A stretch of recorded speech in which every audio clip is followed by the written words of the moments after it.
کہ انگلیوں پر شمار کرو، تمہاری انگلیاں قیامت والے دن اس ذکر کی گواہی دیں گی. تو چاہے وہ دایاں ہاتھ ہو بایاں ہو، آپ دونوں پہ شمار کریں، دونوں کی انگلیاں گواہی دیں، اس سے تو بڑی چیز ہی کوئی نہیں ہے.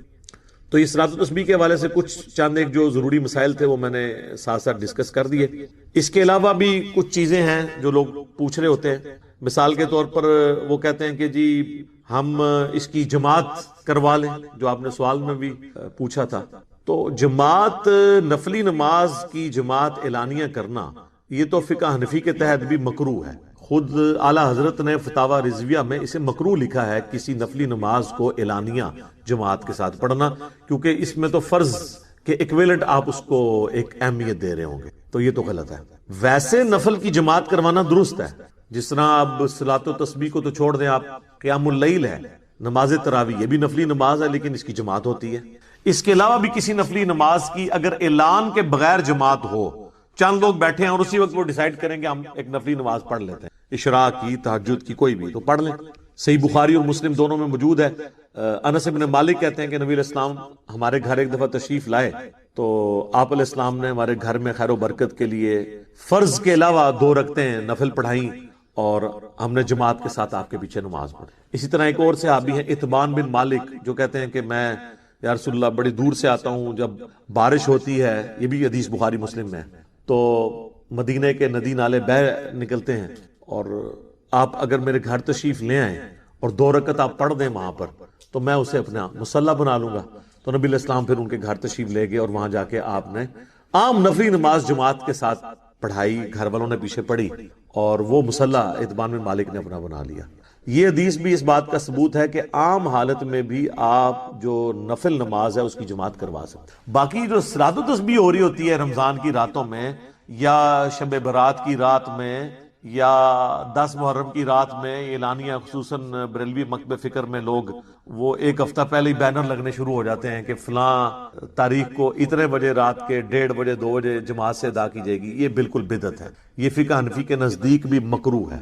اس طریقے سے اعلانیہ نماز نفلی نہیں کروائی جا سکتی. ہم نفل کے فی نفسی جماعت کے خلاف نہیں ہیں، اس اعلانیہ جماعت کروانے کے خلاف ہیں، اور یہ دین کے اندر ایک ایگزیجریشن ہے، ایک بدعت ہے جو ان لوگوں نے داخل کر دی. باقی آپ انڈیویجول پڑھیں، جب مرضی پڑھیں، روزانہ پڑھیں، ہفتے میں 1 دفعہ پڑھ لیں، مہینے میں 1 دفعہ، رمضان میں سال میں 1 دفعہ پڑھ لیں، اور زندگی میں تو 1 دفعہ ضرور پڑھیں، نبی علیہ السلام نے فرمایا.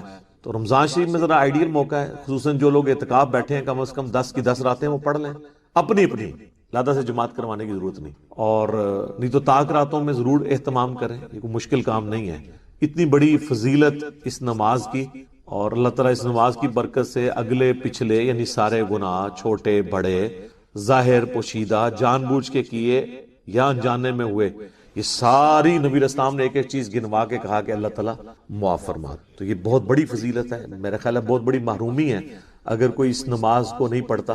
باقی اس میں جو میں نے بتایا کہ ہو سکے تو ہر جمعے کو یعنی ہر ہفتے کو پڑھ لو. بعض لوگ اس میں یہ کہتے ہیں کہ جمعے والے دن مخصوص نہ کریں، کیونکہ صحیح مسلم میں ایک حدیث ہے کہ نبی صلی اللہ علیہ وآلہ وسلم نے جمعے کے دن یا جمعے کی رات کو عبادت کے لیے مخصوص کرنے سے منع فرمایا ہے. تو وہ اس کیٹیگری میں فال نہیں کرے گی، اس لیے کہ جب نبی علیہ السلام نے اس کی اجازت دے دی نا کہ ہفتے میں 1 دن پڑھ لو، تو آپ اپنے انتظامی طور پہ کوئی بھی دن وہ رکھ سکتے ہیں، خواہ جمعے کا دن ہی کیوں نہ ہو. اگر آپ اس کو اس طرح کہیں گے تو پھر تو کئی ایک وظائف ہیں جو ہے ہی جمعے کے ہیں، جس طرح المستدرک للحاکم میں صحیح سند سے حدیث ہے، جو جمعے والے دن سورۃ الکہف پڑھ لے تو اگلے جمعے تک کے لیے اللہ تعالیٰ اس کے لیے ایک نور مقرر کر دے. اسی طریقے سے ابو داؤد میں حدیث ہے کہ جمعے کا دن یوم مشہود ہے، اس دن آدم علیہ السلام پیدا ہوئے، اس دن وہ فوت ہوئے، اور اس دن قیامت قائم ہوگی، اور تم اس دن کثرت سے مجھ پہ درود شریف پڑھو، تمہارا درود مجھ پر پیش کیا جائے گا، اللہم صلی علی محمد وعلی آل محمد. تو ایک صحابی نے بڑی جرت کر کے عرض کی کہ یا رسول اللہ جب آپ مر جائیں گے اور آپ کی ہڈیاں مٹی میں مل جائیں گی. سر دیکھیں اس وقت کوئی 295C نہیں تھی سوال کرنے کے اوپر، ورنہ تو آپ دیکھتے وہاں پہ کیا ہو جاتا. یعنی علم حاصل کرنے کے لیے چیزیں پوچھی جا سکتی. تو آپ نے اس کے سوال کے جواب میں فرمایا کہ اللہ تعالیٰ نے حرام کر دیا ہے مٹی کے لیے کہ وہ انبیاء کے جسموں کو کھائے، مجھ پہ تمہارا درود اس وقت بھی پیش ہو. بڑی بات ہے. ان اللہ حرم علی الارض ان تأکل اجساد الانبیاء، بے شک اللہ تعالیٰ نے حرام کر دیا ہے مٹی کے لیے کہ وہ نبیوں کے جسم کو کھائے. تو اس صحابی کے سوال کرنے کی برکت سے اتنا بڑا جواب بھی آ گیا، امت تک عقیدہ بھی حیات النبی کا پہنچ گیا. لیکن یہ حیات النبی برزخی ہے، اس کا نبی اسلام کا جسم مبارک جو سلامت ہے تو وہ دنیاوی زندگی اس سانس کے ساتھ نہیں ہے، بلکہ یہ آخرت کی زندگی کے ساتھ ہے، دنیا کی زندگی کے ساتھ نہیں ہے. الحمدللہ. اچھا، اس میں بعض اوقات یہ بھی ہو جاتا ہے کہ کوئی شخص یعنی رکوع کے بعد کھڑا ہوا، قومے میں 10 دفعہ پڑھنا بھول گیا، آپ سجدے میں چلا گیا، اسے یاد آیا کہ وہ قومے والا تو رہ گیا تھا، تو پھر آپ سجدے میں 20 دفعہ پڑھ لیں. اگر چونکہ ایک رکعت میں آپ نے 75 دفعہ پورا کرنا ہے اور 4 رکعتوں میں 300 دفعہ پورا کرنا ہے، تو اگر کسی ایک رکن میں آپ 10 دفعہ پڑھنا بھول گئے تو اس سے اگلے والے رکن میں اس کو 20 دفعہ پڑھ لیں تاکہ وہ گنتی پوری ہو جائے. سجدہ سہو سے اس کا ازالہ نہیں ہوگا، کیونکہ 300 کا عدد آپ نے 4 رکعتوں میں اس حالت میں کہ ہر رکعت میں 75 دفعہ یہ پورا کرنا ہے. اچھا، جامعہ ترمذی میں صلاۃ و تسبیح کا ایک اور طریقہ بھی آیا ہے جو اکثر ہمارے بریلوی اور دیوبندی بھائی پیش کرتے ہیں حنفی. اس میں قیام کے اندر 25 دفعہ ہے، لیکن وہ طریقہ مرفوع نہیں ہے، وہ عبداللہ ابن مبارک نے بیان کیا ہے، اور ظاہر عبداللہ ابن مبارک رحمہ اللہ تعالیٰ تو تبع تابعین میں سے. بہرحال میں وہ بیان کر دیتا ہوں جامعہ ترمذی میں. اس میں یہ ہے کہ آپ نے ثنا، اس میں عبداللہ ابن مبارک نے ثنا بھی وہی بیان کی، سبحانک اللہم و بحمدک و تبارک اسمک و تعالی جدک و لا الہ غیرک. اس کے بعد آپ نے پڑھنا ہے 15 دفعہ، پھر سورۃ الفاتحہ اور سورت پڑھنے کے بعد 10 دفعہ، تو یہ ہو گیا 25. اور اس کیس میں پھر آپ جو جلسہ استراحت میں 10 دفعہ پڑھتے ہیں نا، وہ سکپ ہو جائے گا، تو پھر 25 پورا ہو جائے گا. تو یہ طریقہ بھی ہمارے سلف سے ثابت ہے، اور اس میں بھی جلسہ استراحت کی کوئی نفی نہیں ہے. عام نماز میں بھی جلسہ استراحت صرف نماز کی سپیڈ کو کنٹرول کرنے کے لیے، نماز میں سکون کے لیے ہوتا ہے. عام جلسہ استراحت میں کیا ہم تسبیحات پڑھتے ہیں؟ جلسہ استراحت ایک واحد رکن ہے نماز کا جس میں کچھ بھی نہیں پڑھا جاتا، صرف آپ 2 سجدے کرنے کے بعد بیٹھتے ہیں اور پھر آپ کھڑے ہوتے ہیں، اس میں پڑھتے کچھ نہیں ہے. عام نمازوں میں ہم کچھ نہیں پڑھتے نا. تو اگر صلاۃ و تسبیح میں جلسہ استراحت میں آپ کچھ نہ پڑھیں، جس طرح کہ عبداللہ ابن مبارک نے ایک طریقہ یہ بھی بیان کیا کہ جلسہ استراحت کو ان اٹینڈڈ ہی رکھیں جس طرح عام نماز میں رکھا جاتا ہے، اور قیام میں آپ 25 دفعہ کر لیں، اور وہ یوں کہ فاتحہ سے پہلے 15 دفعہ اور قرات کے بعد 10 دفعہ. لیکن ہم اس طریقے کو اس لیے پریفر نہیں کرتے کہ یہ طریقہ تبع تابعی سے ثابت ہے، اور جب نبی علیہ السلام کی مرفوع حدیث سنن نبی داؤد میں موجود ہے، اس میں تو واضح ہے کہ جب سے فارغ ہو تو 15 دفعہ پڑھو، اور اس کے بعد پھر رکوع میں 10 دفعہ، رکوع سے سر اٹھا کے 10 دفعہ، پھر سجدے میں 10 دفعہ، 2 سجدوں کے درمیان 10 دفعہ، دوسرے سجدے میں 10 دفعہ، پھر دوسرے سجدے کے بعد بیٹھ کر 10 دفعہ، اور پھر کھڑا ہونا. تو چونکہ نبی علیہ السلام نے جلسہ استراحت میں خود تعلیم فرما دیا ہے، تو اس لیے وہی طریقہ مرفوع حدیث والا بہتر ہے. لیکن یہ طریقہ عموماً حنفی حضرات بتاتے نہیں ہیں. ویسے تو کہتے ہیں صلاۃ و تسبیح کی حدیث ابو داؤد میں ہے، کیونکہ وہ جلسہ استراحت کے دشمن ہیں، تو وہ تو ان کی موت ہے. لوگ پوچھ لیں گے جی اس میں تو جلسہ استراحت موجود ہے، اور آپ تو کہتے ہیں ڈائریکٹ پنجوں کے بعد کھڑے ہونا ہے. وہ روایت ضعیف پیش کرتے ہیں جامعہ ترمذی سے. بخاری میں جلسہ استراحت موجود ہے، اور حکمن ہے. جب اس صحابی نے تیز نماز پڑھی تو آپ نے فرمایا نماز سکون سے پڑھ، اور اس طرح پڑھ، اور اس میں آپ نے کہا جب تو دوسرا سجدہ کر پھر بیٹھ اور پھر اگلی رکعت کے لیے کھڑا ہو.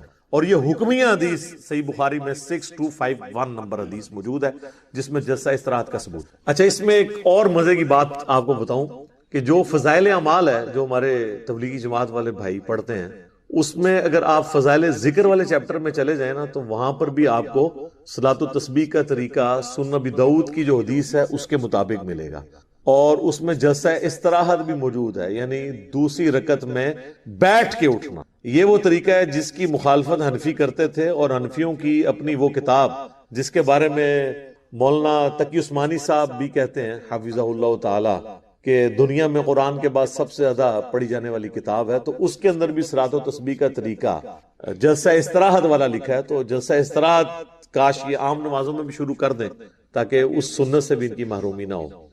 تو یہ بہت بڑا ثبوت ہے. یہ اب نکال ہی نہ دیں اس کے بعد فضائل مال سے، ڈر لگتا ہے، لیکن انشاءاللہ ہم اس کا جے پی جی بھی اس میں ایڈ کر دیں گے تاکہ اگر کبھی انہوں نے نکالا بھی تو وہ ہماری ویڈیو انشاءاللہ قیامت تک کے لیے ایک ثبوت ہوگی اس بات کی کہ انہوں نے وہی طریقہ لکھا ہے. اور اس کے نیچے انہوں نے پوری تخریج کی ہوئی ہے کہ یہ حدیث ابو داؤد میں بھی ہے، یہ ترمذی میں بھی ہے، ابن ماجہ میں بھی ہے، اور حاکم میں بھی ہے. امام حاکم نے صحیح کہا، امام ذہبی نے موافقت کی کہ نظر تو لگ جاتی ہے، البتہ اگر نظر والا معاملہ نہ بھی ہو اور کوئی تقدیر والا معاملہ ہونا ہو اللہ کی طرف سے، وَلَا نَبْلُوَنَّكُمْ بِشَيْءٍ مِّنَ الْخَوْفِ وَالْجُوعِ، اللہ کی طرف سے کوئی آزمائش آنی ہو تو وہ تو آ کر رہے گی۔ ان الحکم الا للہ، حکم تو نہیں ہے مگر اللہ ہی کا، علیہ توکلت، اسی پر میں نے بھروسہ کیا، وعلیہ فلیتوکل المتوکلون، تو توکل کرنے والوں کو اسی ہستی پر توکل کرنا چاہیے۔ وَلَمَّا دَخَلُوا مِنْ حَيْثُ أَمَرَهُمْ أَبُوهُمْ، جب وہ مصر میں داخل ہوئے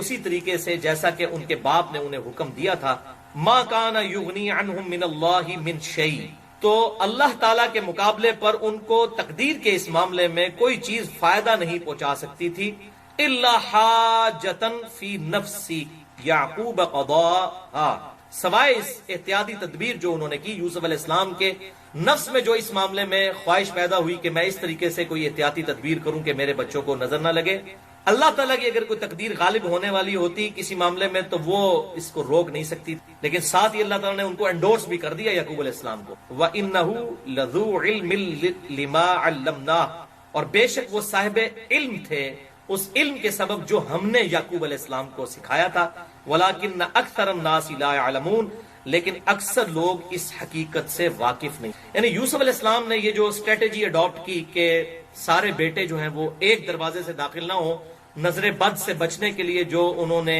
یہ طریقہ اختیار کیا، تو اللہ تعالیٰ نے کہا کہ اس کے ذریعے سے تقدیر تو نہیں ڈال سکتی تھی، البتہ وہ ہمارے علم والے بندوں میں سے تھے، ہم نے انہیں علم سکھایا ہوا تھا، کہ یہ ظاہر ہے کہ اللہ تعالیٰ کی طرف سے انہیں علم سکھایا گیا تھا کہ نظر بد سے بچنے کا یہ طریقہ ہے۔ نظر بد کے اعتبار سے تو بچا جا سکتا ہے، البتہ اگر تقدیر میں کوئی اللہ کی طرف سے تکلیف، آزمائش جو ہے، وہ پریشانی جو ہے، کوئی تکلیف آزمائش کی صورت میں آ کر رہنی ہے تو وہ ٹلنے والی نہیں ہے۔ اب یہاں پر میں اس حوالے سے تھوڑی نظر بد کے حوالے سے بھی گفتگو کر لیتا ہوں۔